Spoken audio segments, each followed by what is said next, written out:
Hello students, हम कर रहे हैं इलेक्ट्रिसिटी चैप्टर से बोर्ड क्वेश्चन। ये क्वेश्चन ईयर 2025 में पूछा गया है, तो डेफिनेटली इंपॉर्टेंट क्वेश्चन है।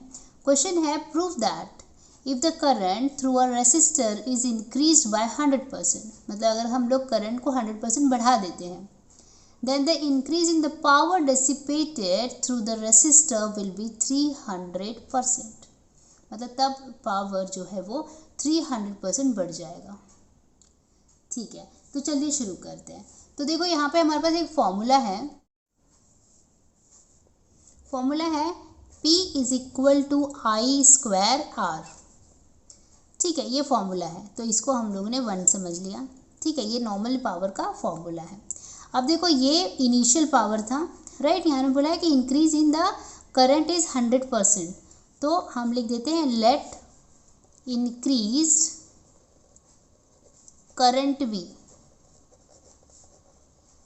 I dash. ठीक है, यहाँ पे इनिशियली करंट हमारा आई था, अब करंट हमारा बढ़ गया है, 100% बढ़ गया है, तो उसको हम लोग किससे डिनोट कर रहे हैं, आई डैश से। तो हम लिखेंगे आई डैश।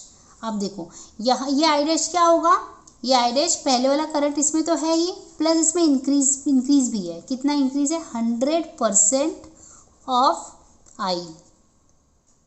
ठीक है, तो ये दोनों को जब हम ऐड करेंगे तो हमारा नया वाला करंट हमें पता चल जाएगा। तो मैंने लिख लिया यहाँ पर आई प्लस, देखो 100% है, मतलब नीचे एक 100 है, तो हमने नीचे एक 100 लिया। परसेंटेज का मतलब ही क्या होता है, नीचे एक 100 है, राइट।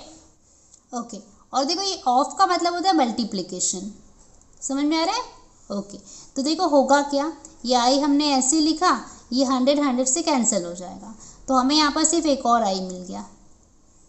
ठीक है, क्लियर है। ओके, तो यहाँ पर हमें क्या मिल गया, 2i मिल गया, मतलब हमारा जो नया वाला करंट होगा वो 2 times of the initial current होगा। ये तो चीज़ हमें क्लियर हो गई।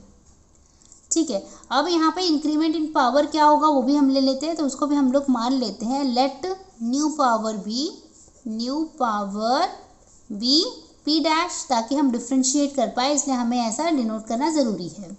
तो देखो इनिशियल पावर का फॉर्मूला क्या है हमारा, P equal to I square R, और अभी जो नया वाला पावर है वो क्या होगा, P dash is equal to, उसका करंट हमने क्या, नया वाला करंट हमने क्या लिया, आई डैश लिया है, तो इसका स्क्वायर इंटू आर हो जाएगा।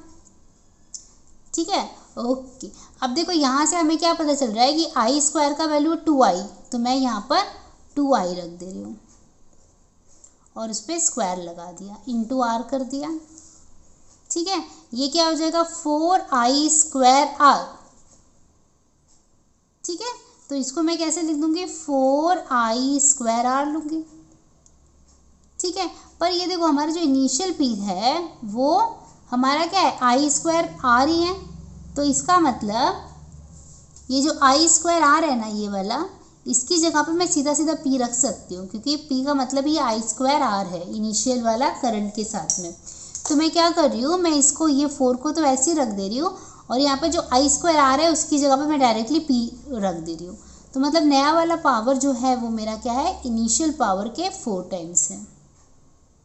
ठीक है, अच्छा। अब हमें क्योंकि परसेंटेज निकालना है, तो हमें पता चलना चाहिए ना कि कितना पावर में इंक्रीमेंट हुआ है, तो हम लोग यहाँ पर लिखेंगे इंक्रीज इन पावर। देखो अभी पावर 4p है और पहले खाली p था, तो ये अभी मतलब इंक्रीमेंट कितना हो गया, 3p पावर बढ़ गया है हमारा अभी। ठीक है, अब हम लोग इसको परसेंटेज में कन्वर्ट कर लेते हैं, मतलब परसेंटेज इंक्रीज क्या आएगा, परसेंटेज इंक्रीज।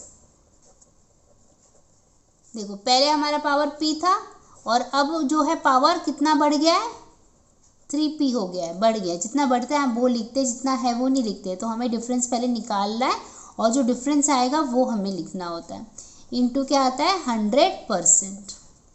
ठीक है, परसेंटेज हम ऐसे ही निकालते हैं।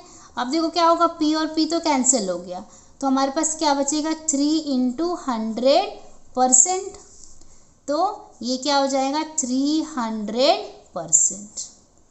ठीक है, ओके। तो यही हमें प्रूफ करना था, तो हम लिख देंगे हेंस प्रूव्ड। ठीक है, आई होप आपको समझ में आया है। Keep watching, keep learning. Thank you, bye bye.